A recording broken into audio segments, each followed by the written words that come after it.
Radio María. Un día más, con la gracia del Señor, proseguimos el comentario del Catecismo de nuestra Madre la Iglesia.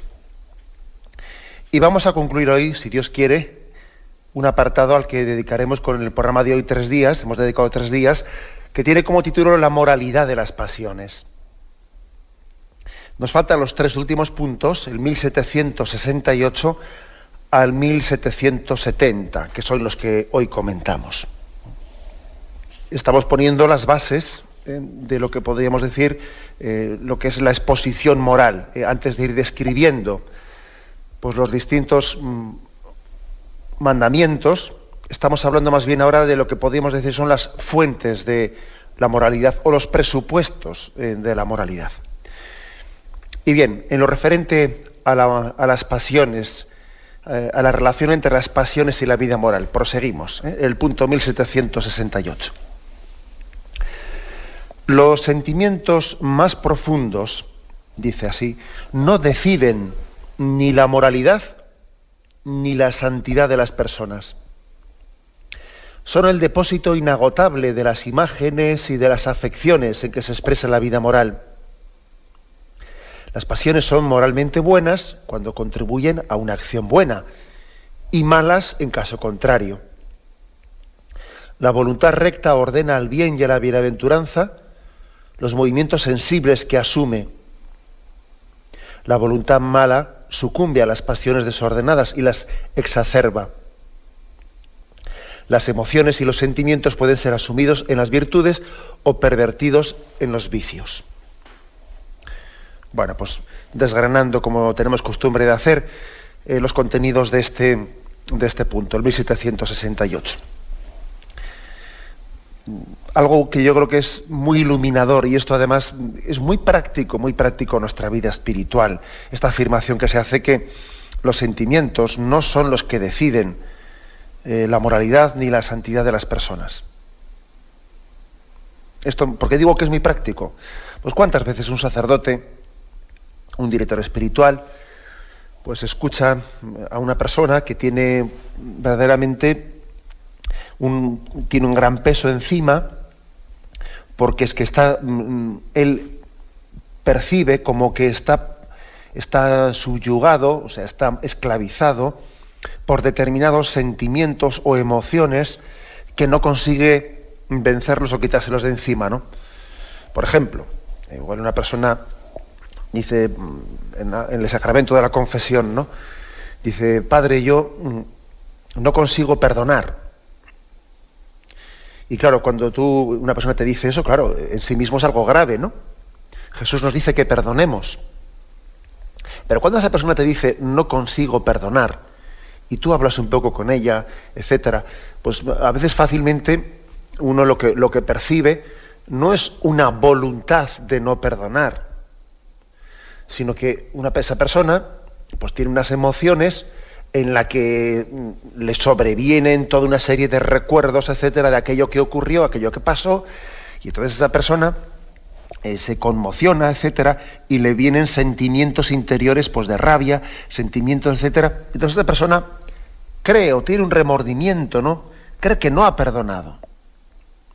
Y claro, estamos en una afirmación importante aquí, que no es lo mismo sentir que querer, no es lo mismo. No es lo mismo. O, por ejemplo, ¿no? Pues cuando alguien dice: es que mira, cuando veo que pasa esa persona, solamente con verla ya se me revuelven las tripas.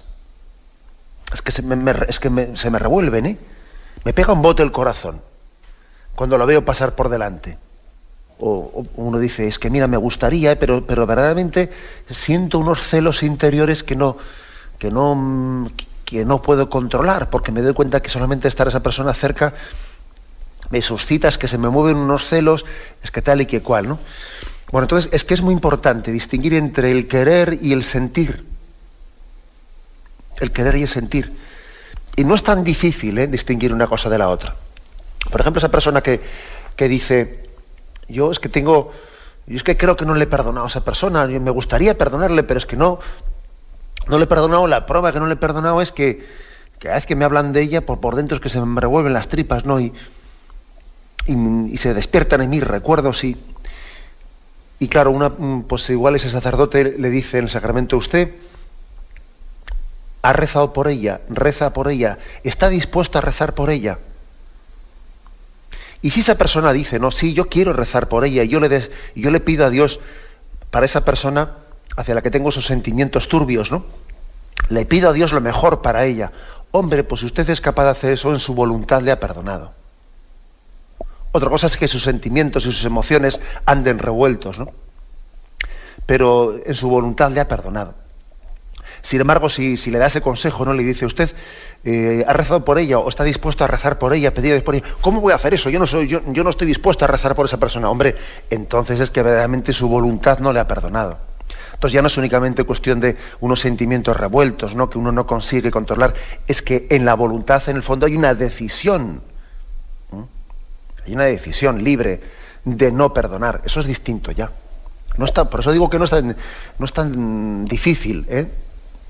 Aunque es verdad que las emociones y los sentimientos están entremezclados con la voluntad, pero sí, uno sí puede tener ciertos criterios de discernimiento, ¿eh? Como este, por ejemplo, que he dicho.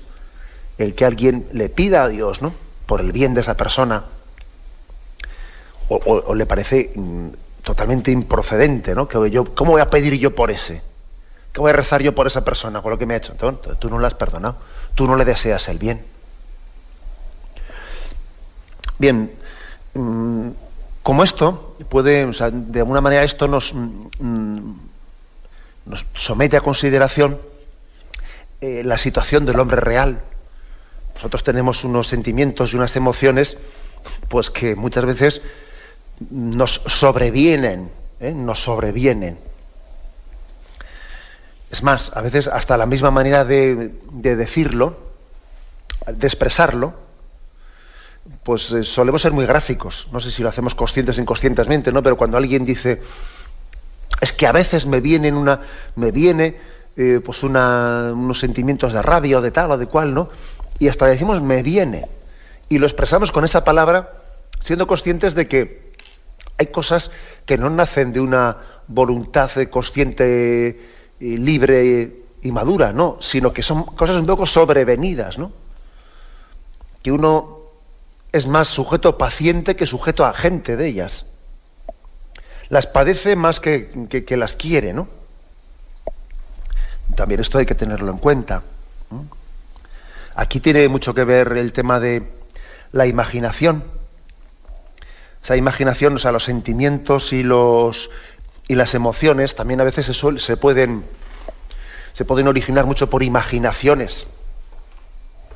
Por imaginaciones, o sea que cuántas veces uno pues está viendo una película y una escena y se pone a imaginar, o está recordando una escena de la película y se emociona con ella. Igual una persona, sobre todo si es muy sentimental, si es muy sensible, pues muchas imágenes le están llegando a lo más hondo de su emotividad, ¿no? Y la imaginación, pues en esto puede mover en gran parte la imaginación. A veces los sentimientos y las emociones, más que ser movidas por la realidad, a veces es la imaginación las que las mueve.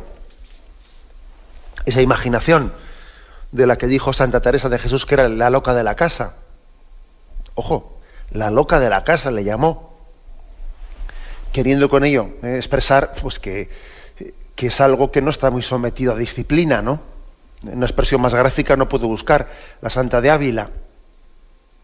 Ella era consciente de que la voluntad es muy difícil que tenga el dominio de la imaginación. Muy difícil, ¿eh?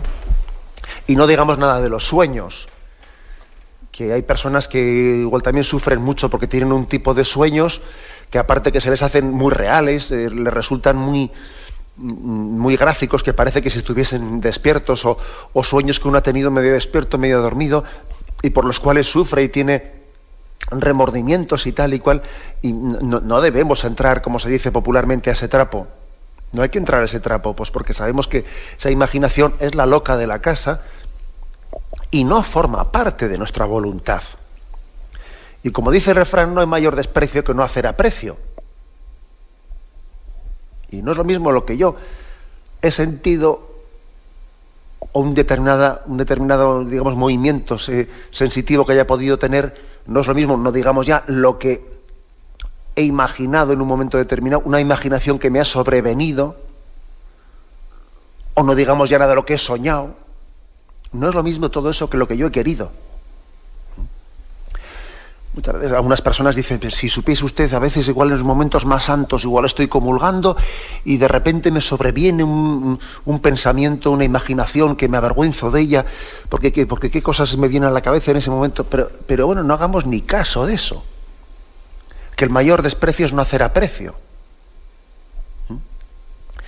Que bueno, pues que somos muy complejos en nuestro mundo interior. Somos muy complejos y quisiéramos tener pues un orden interior pues perfectamente estructurado, ¿no? Y ser dueño de todo, pensamientos, sensaciones, emociones, imaginaciones, sueños. No, mire usted, o sea, pues no, pues vivimos en este mundo que queremos ordenar, este mundo interior que queremos ordenar, pero que también estamos llamados a administrar el interior desorden, y administrarlo también con la confianza en que el Señor está más allá de esos desórdenes interiores que tenemos, ¿no? Y que Él no va a permitir que aquello que es ajeno, ¿no? Ajeno a nuestra voluntad también acabe desordenándonos, aunque lógicamente hay que hacer también un trabajo interior, como aquí lo vamos a explicar hoy, ¿no? Pero es muy importante, muy consolador esta afirmación de entrada. La repito, los sentimientos más profundos no deciden ni la moralidad ni la santidad de las personas. Son el depósito inagotable de imágenes. Dice dos cosas, ¿no? ¿De dónde vienen los sentimientos y las emociones? Dice de dos cosas: imágenes y afecciones. Imágenes, pues, cosas que hemos visto y luego las mezclamos. Hay que ver en los sueños, por ejemplo, cómo mezclamos imágenes, una cosa con otra, cosas pues que igual en situaciones totalmente distintas hemos vivido, luego allí las mezclamos en los sueños, ¿no? Imágenes y afecciones, dice. Que pues alguien está afectivamente más ligado hacia una cosa que hacia otra, etcétera, y todo eso se mezcla, ¿no? En los sentimientos.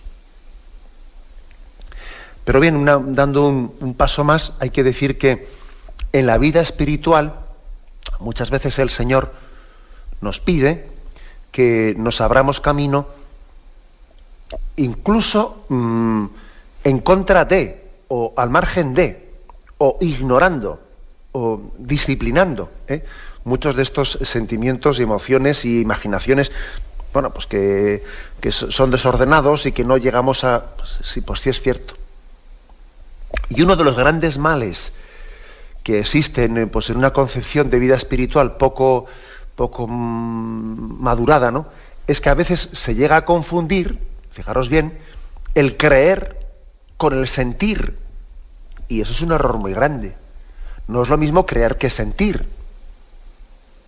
Y hay personas pues que son inconscientes de esto y les parece que si no tienen un momento de oración en el que sensiblemente sienten, pues les parece que no han hecho bien la oración, o que les falta fe. Y no, Señor. La vida de fe no está, la calidad de la vida de fe no está ligada al grado de sentimiento que tenga uno. El Señor a veces nos pide que le sigamos en medio de sequedades,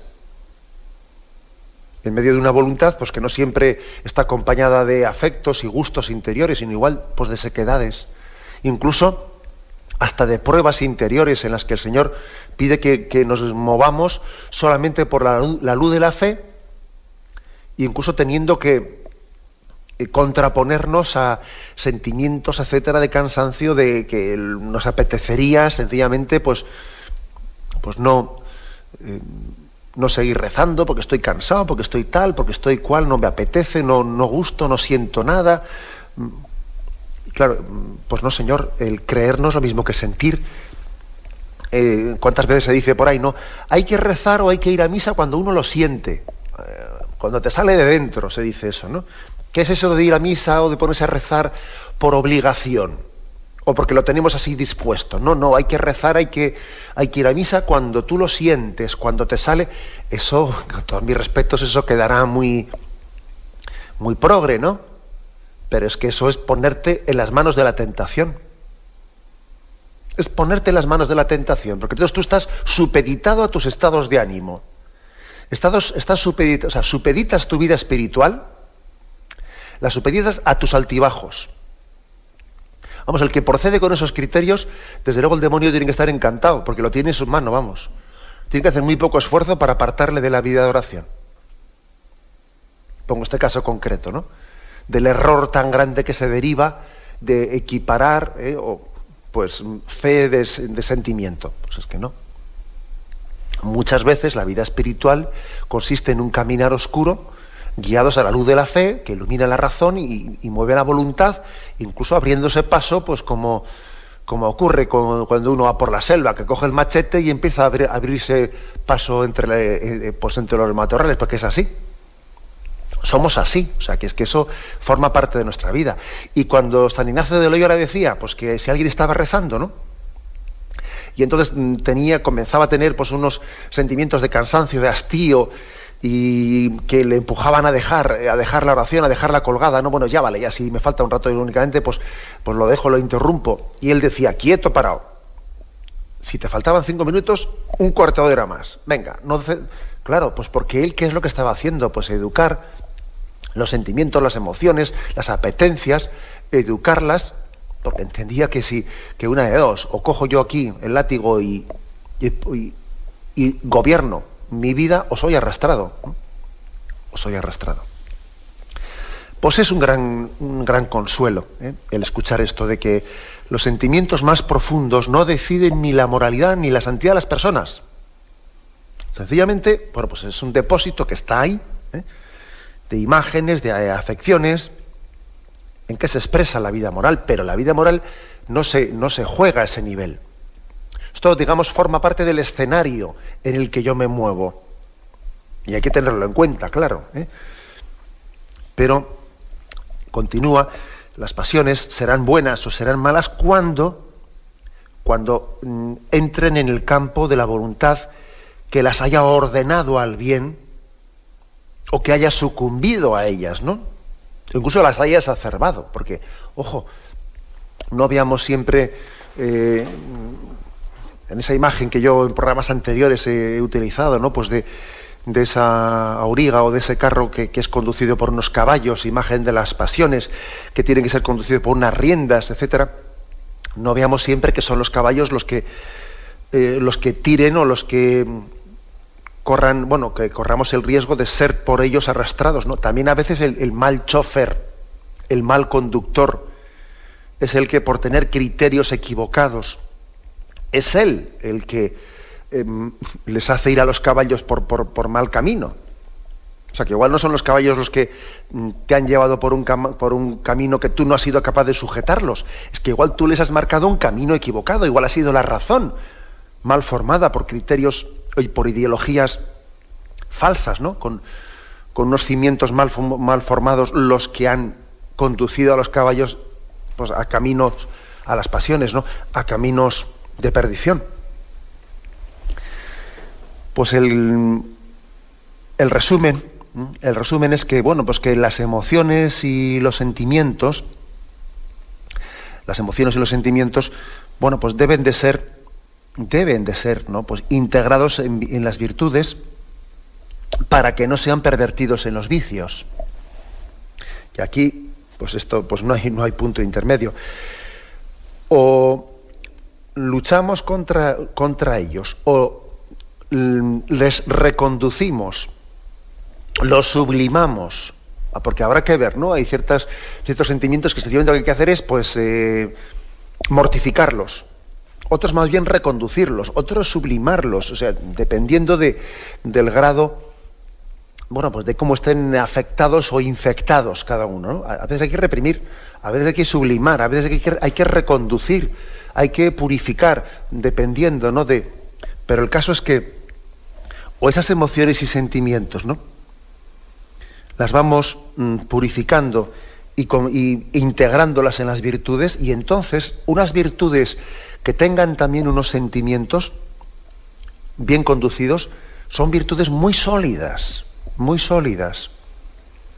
Porque claro, una virtud, si encima está acompañada, una virtud que es un ejercicio de la voluntad, si encima está acompañado de unos sentimientos determinados, hombre, es pues una virtud muy sólida, muy nuestra, porque nace hasta la propia sensibilidad, ¿no? Pero también hay que decir lo contrario, un vicio, pues en la medida en que también esté enraizado en determinados, en unos hábitos que tienen unas emociones y unos sentimientos que nos tienen presos, pues será un vicio muy persistente, porque claro, como está enraizado en esa sensibilidad de emociones y sentimientos, será un vicio que ciegue mucho, puede cegar la razón, porque de alguna manera se está enraizando en sentimientos y en afectos y en emociones, y entonces ese vicio está muy metido en tu piel. Bueno, entonces por eso las virtudes, cuando también están enraizadas en sentimientos y en emociones bien conducidas, son virtudes muy fuertes. Pero también pasa lo contrario, los vicios, cuando están enraizados en afectos y en sentimientos que son contrarios, ¿no?, o mal conducidos, bueno, la verdad es que también son vicios muy persistentes, ¿no? De ahí la importancia de la educación en las emociones y en los sentimientos, ¿no?, en lo emotivo, en lo afectivo. De ahí la importancia de purificarlo. Hay un detalle, ¿no?, antes de concluir este punto primero, un detalle que conviene reseñar, y es que, bueno, aquí el catecismo habla de una manera indistinta de sentimientos, emociones, afectos, bueno, otras, dependiendo de cómo se utilicen los términos, a veces se ha solido distinguir entre lo emotivo y lo afectivo. Y parece que lo emotivo puede ser entendido como algo mucho más sujeto a vaivenes, algo mucho más puntual, mientras que lo afectivo puede ser entendido como algo, pues unos afectos que no están tan sujetos a los vaivenes, ¿no?, sino, digamos, algo mucho más ya ligado a la decisión de la voluntad. Dependiendo de la utilización que tengamos de los términos, pues podríamos hacer esta diferencia que acabo de reseñar, y entendiendo que el hombre debe de moverse, ¿no?, por una voluntad, no a golpe de lo emotivo, aunque tenga momentos emotivos importantes en su vida, pero no es lo emotivo, ¿no?, lo emotivo, lo permanente en él, sino que aunque tenga momentos fuertes emotivos, de ahí debe de originarse un movimiento afectivo continuo, que igual tendrá momentos importantes emotivos en su vida, ¿no?, pero que lo determinante va a ser el día a día, el afecto que día a día se vaya en él labrando. Bien, pues esta es un poco la explicación del punto 1768. Hacemos un momento de descanso y continuaremos enseguida. Continuamos con el punto 1769 de este apartado del Catecismo, que tiene como título Pasiones y vida moral. Y dice así, el 1769. En la vida cristiana, el Espíritu Santo realiza su obra movilizando todo el ser, incluidos sus dolores, temores y tristezas, como aparece en la agonía y la pasión del Señor. Cuando se vive en Cristo, los sentimientos humanos pueden alcanzar su consumación en la caridad y la bienaventuranza divina. Hasta aquí este punto, y nos puede haber sorprendido el escuchar esto de que el Espíritu Santo mueve todo el ser, ¿no? Mueve todo el ser. Y cuando decimos mover el ser, claro, pues parece que lo lógico, lo que nos parece más sometido un poco a discernimiento, es como el Espíritu Santo mueve el entendimiento y la razón, mueve la voluntad e ilumina la razón. Eso yo creo que lo entendemos un poco más. De hecho, las oraciones litúrgicas dicen, no, pues ilumina mi entendimiento, mueve mi voluntad. Señor, que tu gracia inspire, sostenga y acompañe nuestras obras. Sí, pero como hemos dicho muchas veces, sería erróneo entender el hombre en una especie de dualidad, ¿no?, entre voluntad, razón por una parte, y hay una frontera lineal y están todos los afectos por otro lado y lo sensitivo. Pues no, eso de hecho todo está integrado mejor o peor, pero o sea, formamos una unidad interior, ¿no?, en la que las pasiones pues son ese punto intermedio, ¿no?, entre las facultades superiores del hombre y la vida también sensitiva, ¿no? Bueno, pues por lo tanto, el Espíritu Santo lo que mueve es la persona, nos mueve interiormente a las personas, ¿no? Y eso también eso también afecta, ¿no?, al mundo interior afectivo y sensitivo de las personas. Pone aquí un ejemplo, el punto 1769, y es como el Señor en Gesemaní es movido también, ¿no?, por el Espíritu Santo en ese momento en el que Jesús dice: mi alma está triste hasta la muerte. Y entonces ahí hay unos afectos en Jesucristo, unas emociones fortísimas que participan también, están movidas por el Espíritu Santo en ese momento en el que hay una lucha interior tremenda dentro de Jesucristo, una lucha interior para vencer un momento de tentación, ¿no? Y hay una tristeza, un dolor muy grande, fruto de que Cristo está pesando sobre él todo el pecado de la historia de la humanidad, está pesando sobre él, y al mismo tiempo, bueno, pues esos afectos, esas emociones podrían destruirle, pero son movidas por el Espíritu Santo a que él también haga una ofrenda, un: Padre, a tus manos encomiendo mi espíritu, en ti confío, etcétera, ¿no? O sea, es decir, que también el Espíritu Santo quiere iluminar y quiere movernos interiormente, en nuestros afectos, en nuestros sentimientos, ¿no? Y claro, ¿y de qué manera mueve? ¿De qué manera mueve? Pues yo creo que también nos lo podemos imaginar, ¿no? Por lo que dice: primero por sus frutos los conoceréis.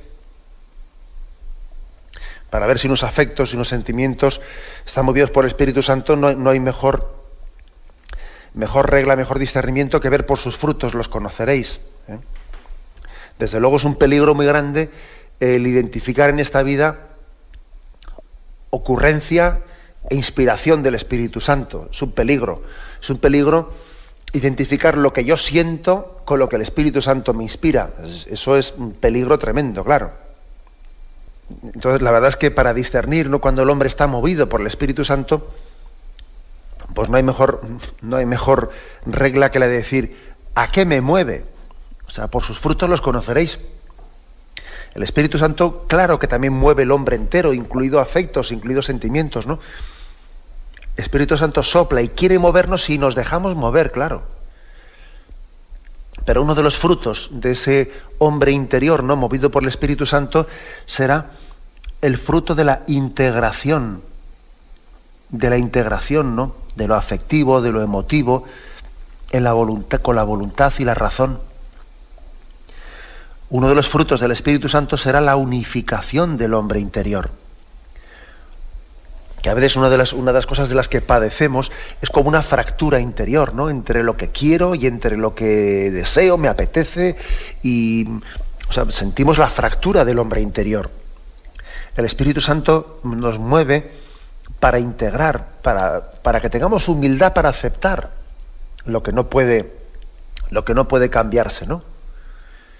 Y luchar por cambiar aquello que el Espíritu Santo pues nos pide que no hagamos esas falsas paces interiores, ¿no?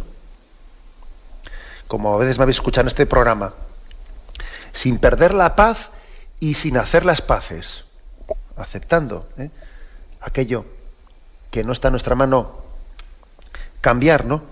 Y luchando también para que el plan de Dios se realice en nosotros. O sea, que el Espíritu Santo mueve también nuestro mundo afectivo. Y vemos como el Señor, pues en el Evangelio, a veces se ve cómo se emociona ante unos niños, eleva los ojos, el Espíritu Santo le está moviendo. Esos son afectos movidos por el Espíritu Santo en Jesucristo. Toda la vida de Jesucristo está movida por el Espíritu Santo. Ojalá, ¿no?, los sentimientos que tenemos sean todos expresión de un Espíritu Santo que nos mueve. Y como digo, los signos de que eso es así, pues es el hecho de que se trate de un movimiento interior, de unos movimientos interiores en los que los temores, las tristezas, los dolores estén integrados en la pues en la voluntad, en la razón y puestas al servicio de la voluntad de Dios. Por ejemplo, dolores, temores, tristezas, y resulta que los temores que yo estoy sintiendo, ¿no? Pues son temores, pues temores al ridículo, temor a no quedar bien, temor a esto, pues no, la verdad es que nuestro auténtico temor tiene que ser el de no ser fieles a Dios, no el de que haga el ridículo, haga lo otro, haga lo más allá, ¿no? O sea, es fácil ver cuando el Espíritu Santo es el que nos mueve, porque por los frutos lo conocemos. Y es importante, ¿no? Lo que pasa es que, claro, no tenemos un termómetro ahí para discernir todo afecto, qué padre y qué procedencia tiene, ¿no? Pero como digo, bueno, pues los efectos son los que al final van a dilucidar la cuestión, el discernimiento. Que de una procedencia mala no puede venir un efecto bueno. Y por lo tanto creo que tenemos que pedir mucho, no ser mendigos del Espíritu Santo para poder ser movidos por Él. Claro, no podemos quejarnos de que el Espíritu Santo no nos inspire, no nos mueva, cuando comenzamos por tener muy poca oración y muy poca invocación del Espíritu Santo pidiendo que Él nos mueva interiormente. Por ejemplo, creo que los ejemplos que he puesto al principio, de que una persona se queja mucho de tener determinados sentimientos, afectos desordenados. Hombre, no te quejes tanto cuando comienzas por no haber hecho oración y por no invocar al Espíritu Santo para que sea Él el que mueva tus afectos y tus sentimientos. Bien, tenemos un momento de reflexión y continuamos enseguida. Continuamos en este programa con el que concluimos el apartado sobre la moralidad de las pasiones. El último de los puntos es el 1770. Y dice aquí: la perfección moral consiste en que el hombre no sea movido al bien solo por su voluntad, sino también por su apetito sensible, según estas palabras del Salmo: mi corazón y mi carne gritan de alegría hacia el Dios vivo. Mi corazón y mi carne gritan de alegría hacia el Dios vivo. Es decir, uno puede decir, bueno, esto parece contradictorio a lo que ha dicho usted antes, ¿no? Pues no, porque es que una cosa es que, de hecho, en la realidad de esta situación de la que partimos, porque hay que partir de la realidad, ¿no? Estamos interiormente divididos y muchas veces, pues vivimos ese tener que abrirnos paso, ¿no?, adelante con una voluntad, aunque sea con unos afectos y sentimientos desordenados que tenemos que mortificar e incluso ignorar y tirar adelante. Bueno, pues esa es la realidad de la que partimos, pero ese no es el estado ideal, claro. Partimos de esa realidad, pero nosotros no tenemos como ideal un hombre interiormente dividido, que tiene que coger una voluntad en plan disciplinado, en plan prusiano, con un látigo y estar siempre como en contradicción con los propios sentimientos y afectos desordenados. No, ese no es el ideal. Esa es más bien la realidad de la que partimos, pero el hombre maduro, a imagen de Jesucristo, teniendo en él el modelo del hombre nuevo, el hombre maduro es aquel en el que todo su mundo interior, ¿no?, está ordenado, está pacificado, está integrado, está conducido, está purificado, ¿no?, y está puesto al servicio, ¿no?, pues de esa única finalidad que tiene el hombre, que es dar gloria a Dios. Mi corazón y mi carne gritan de alegría hacia el Dios vivo. Y por eso dice que la perfección moral consiste en que seamos movidos no solo por la voluntad, no solo a palo seco, como se dice popularmente, no solo a palo seco, sino que también nuestro apetito sensible, dice, nuestro gusto interior se integre en la voluntad. Mientras tanto, pues uno de nuestros dramas pues, suele ser el que no es lo mismo lo que quiero que lo que me apetece. Y resulta que a veces apetecemos lo que no queremos, lo que no nos conviene. Y lo que nos conviene, lo que queremos, no nos apetece. Y dice uno, vaya lío, ¿no? Bueno, bien, de acuerdo, pues partamos de la realidad, aceptémosla. Y sencillamente desde la situación en la que estemos, vayamos construyendo. Pero es verdad que el bien moral es que el Señor, por su gracia, después de todo ese proceso de purificación y de integración del hombre interior, pues busque no únicamente a nivel de su voluntad, sino también que el apetito sensible, nuestro deseo más sensible, desee a Dios, goce con la belleza, goce con lo bueno. Y eso también es un don de Dios, ¿no? Cuando alguien pues ve que eso es así, porque no seamos tan, ojo, tampoco hagamos una lectura tan negativa como que todo está desordenado. Pues no, también a veces, muchísimas veces, ¿no? Nuestro apetito sensible, nuestro deseo sensible, goza de lo bueno y de lo bello. Goza de lo bueno y de lo bello. Que también hemos sido muchas veces, pues hemos tenido experiencias espirituales que han sido como momentos de tabor en el que no únicamente en nuestra voluntad, sino hasta en nuestros afectos hemos dicho, pero qué bien se está aquí, qué gozo, también hemos sentido el gusto sensible, el apetito sensible, el gozo del bien, el disfrute sensible de la belleza. Bueno, pues eso quiere decir que no estamos siempre interiormente divididos. El Señor va haciendo su obra y poco a poco nos va conduciendo, ¿no?, en esa integración interior. Aquí el catecismo remite al punto 30 del catecismo, al punto 30, uno de los primeros, donde se dice, ¿no? Se alegra el corazón de los que buscan a Dios. Si el hombre puede olvidar o rechazar a Dios, Dios no cesa de llamar a todo hombre a buscarle, para que viva y encuentre la dicha.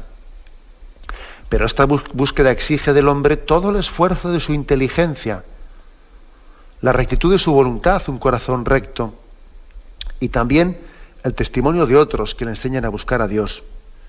Bueno, quiere decir que todo el hombre interior, ¿no?, está llamado a tener hambre y deseo de Él, con todo tu corazón, con toda tu mente, con todas tus fuerzas, con todos tus sentimientos, con todos tus afectos, con todas tus emociones. Estamos llamados a buscar de Dios y a hacer de Él en nuestro tesoro. Pues hay una obra, por lo tanto, de purificación, y lo importante en medio de todo esto es desear ser de Jesucristo, el querer ser suyo, hacer actos de ofrecimiento. ¿Cuántas veces pues también hemos hecho consagraciones, ¿no? Consagración al corazón del Señor, al corazón inmaculado de María. ¿Qué significa una consagración? Pues el totus tus, famoso ese, que Juan Pablo II hizo pues un lema episcopal, ¿no?, y de toda su vida como Santo Padre. El totus tus es una referencia a que soy todo de María, y en María soy de Jesucristo, ¿no? Soy del corazón de Cristo. Es decir, también de ese mundo interior que me gustaría que estuviese perfectamente ordenado, tuyo es, Señor. También te lo ofrezco, y mismo ofreciéndotelo, pues estoy también suplicando como mendigo que me ayudes a ordenarlo y a finalizarlo para mayor gloria tuya. Para que ese mundo interior sea expresión, sea un lienzo en el que tú hagas una obra maestra. Ese mundo interior, tú, Señor, lo utilices para mayor gloria tuya y bien también de mis hermanos. Digamos muchas veces, ¿no?, ese totus tus, ese deseo de consagración, porque esa consagración, ese ofrecimiento, es uno de los mejores instrumentos, ¿no?, para esa ordenación interior, y para que también a nivel sensible vayamos siendo cada vez más de Cristo, y en María seamos de Cristo. La bendición de Dios Todopoderoso, Padre, Hijo y Espíritu Santo, descienda sobre vosotros. Alabado sea Jesucristo.